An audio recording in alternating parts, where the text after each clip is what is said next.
அமைக்கணும்னா தென்காசி மாவட்டத்தில் பாவூர் சத்திரத்தில் farm house அமைக்க நிறைய பேர் கட்டிட்டு இருந்தீங்க அண்ணே. குறைஞ்சது ஒரு 20 சென்டாக அணைஞ்சு நீங்கள் 20 சென்ட் இல்லை 30 சென்ட் அமைஞ்சிருக்கு.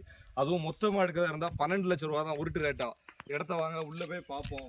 மொத்தம் ஃபார்ம் ஹவுஸ் எதுக்காண்டி இப்படி சொல்லணும்னா வீடு நிறைய பேர் நெருக்கடியில் 5 சென்ட் 3 சென்ட்டில் கட்டுறீங்க அப்படி கேட்டாங்க. இது வந்து புஞ்சை நிலமாகவும் அமைஞ்சிருக்கு. அதுவும் அதனால் துணிஞ்சு எடுத்து போடலாம். இன்வெஸ்ட்மெண்ட்டுக்கும் ஏற்றோட ஃபியூச்சரில் பெரிய விலைக்கு போயிடும். 30 சென்ட் 12 லட்ச ரூபா பிரித்து விற்காங்க. அதனால் நீங்கள் நேரடியாக வந்தீங்கன்னா ஒரு சென்ட்டுக்கு 40 ரூபா உள்ளது கம்மி பண்ணி பேசிக்கலாம். ஏன் மூலம் வந்தீங்கன்னா சிறந்த முறையில் பண்ணித்தரேன். நம்ம ஆளுவர் என்ன சொல்றாருன்னா எல்லாமே பண்ணணுமா. ஒரு வீடுன்னு ஒன்று இருந்தால் மாமரம், பலாமரம், பப்பாளி மரம், துளசி எல்லா செடியும் வைக்கணும். வீட்டிலேயே காய்கறி போட்டு வளர்க்கணும். அதுக்கு இந்த இடம் பக்காவாக இருக்கும். மண்ணும் ஏற்ற இடம். பக்கத்தில் தென்னை மரத்தை பாருங்கள். இந்த இடத்த சுற்றி நல்ல மண் வசதி காய் போட இருக்குது. மரத்தை நீங்கள் இந்த பக்கத்தில் வந்து பாருங்கள். பக்கத்து தோட்டம் நல்ல காய்ப்போட இருக்குது. மண் நல்லா திறன் வாய்ந்த மண். அதனால் விவசாயம் எதுனாலும் சரி விவசாய நிலத்தில் நல்லா இன்வெஸ்ட்மெண்ட்டுக்கும் ஏற்ற இடம். சூப்பரான லொக்கேஷன். வீடு கட்டுனா பெஸ்ட்டாக இருக்கும். 100% கேரண்டியாக கொடுக்கலாம் நம்ம.